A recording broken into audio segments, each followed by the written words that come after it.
অখিল গগৈৰ দৰে এটা এনেকুৱা অৰ্ডিনাৰী কথা যাৰ কথাৰ কোনো মূল্য নাই, যি টি কয়, মান সন্মান নাই, মন্ত্ৰীক কেনেকৈ কথা ক'বলৈ নাজানে, বিধায়কক কেনেকৈ কথা ক'বলৈ নাজানে, পিং পং বলৰ দৰে জঁপিয়াই থাকে বিধানসভা।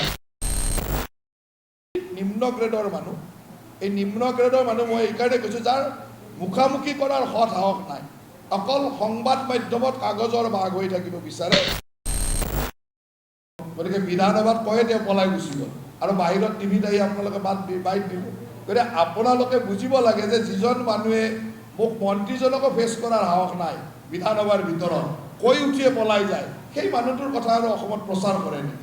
তাতকৈ আপোনালোকে এই কথাবিলাক প্ৰচাৰ কৰি অসমত এটা বেয়া পৰিৱেশ সৃষ্টি কৰে।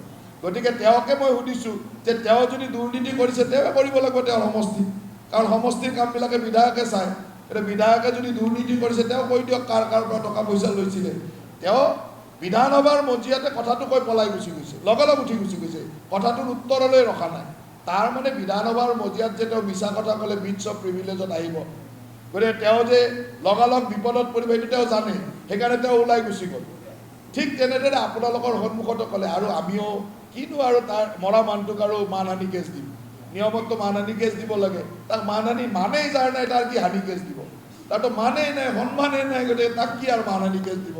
এতিয়া মানহানি কেছ নিয়মত দিব লাগে, এনেকুৱা কথা ক'লে আপোনালোকে বজাই দিয়ে। এতিয়া মান সন্মান নথকা মানুহটোক মানহানি কেছ দিব লাভ আছে নেকি? সন্মানেই নাই তেওঁ। এতিয়া এনেকুৱা সন্মান নথকা মানুহ তেওঁ অসমৰ কাৰণে ভয়াৱহ। প্ৰণৱ বড়োৰ দৰে এজন খিলঞ্জীয়া বড়ো মানুহক জীয়াই জীয়াই পুৰি মাৰাৰ অভিযোগ তেওঁৰ ওপৰত আছে, তাতকৈ আৰু ডাঙৰ বেয়া কাম কি কৰিব তেওঁ? গতিকে এনেকুৱা বেয়া কাম কৰা মানুহবিলাকক আপোনালোকে সংবাদ মাধ্যমত নেদেখাব, এই কথাবিলাক নুসুধিব, নুসুধিলে আমিও লাজ পাওঁ। অখিল গগৈৰ প্ৰশ্নৰ উত্তৰ দিব মোৰ লাজ নালাগে? লাজ লাগে, কিবা কাৰণত MLA হ'ল বাৰু, সেইবুলি আৰু অখিল গগৈৰ দৰে এটা এনেকুৱা অৰ্ডিনাৰী কথা যাৰ কথাৰ কোনো মূল্য নাই, যি টি কয়, মান সন্মান নাই, মন্ত্ৰীক কেনেকৈ কথা ক'বলৈ নাজানে, বিধায়কক কেনেকৈ কথা ক'বলৈ নাজানে, পিং পং বলৰ দৰে জঁপিয়াই থাকে বিধানসভাত, গোটেই বিধানসভাৰ পৰিৱেশ নষ্ট কৰে, তেওঁৰ কথা ক'বলৈওতো লাজ লাগে, আপুনি সুধিবলৈ লাজ পাব লাগে।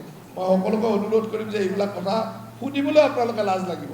কিয় এনেকুৱা অতি নিম্ন গ্ৰেডৰ মানুহ, এই নিম্ন গ্ৰেডৰ মানুহ মই এইকাৰণে কৈছোঁ যাৰ মুখামুখি কৰাৰ সৎ সাহস নাই, অকল সংবাদ মাধ্যমত কাগজৰ বাঘ হৈ থাকিব বিচাৰে, তেনেকুৱা মানুহক আপোনালোকে প্ৰমোট নকৰিব। প্ৰমোট কৰিলে কি হয়, সমাজখন বিশৃংখল হয়। অসমত আজিৰ তাৰিখত গাঁৱে গাঁৱে সৰ্বসাধাৰণ মানুহে য'ত পানীৰ আটাইতকৈ অভাৱ, সেই জেগাত পানী পোৱাৰ কাৰণে সেই মানুহে মোক কিমান আশীৰ্বাদ দিয়ে, মুখ্যমন্ত্ৰীক কিমান আশীৰ্বাদ দিয়ে, প্ৰধানমন্ত্ৰীক কিমান আশীৰ্বাদ দিয়ে, এইটো আমিহে জানো। এতিয়া তেওঁলোকৰ দৰে কোনোবাই সমালোচনা কৰাৰ কাৰণে আপোনালোকে যদি তাত নিউজ বজাই থাকে, তেতিয়াহ'লে সেইবিলাকে বেছি এনকাৰেজ হয়। সেইকাৰণে আপোনালোকেও এনেকুৱা সন্মান নথকা মানুহৰ বিষয়ে আলোচনা নকৰিলে মই ভাল পাওঁ।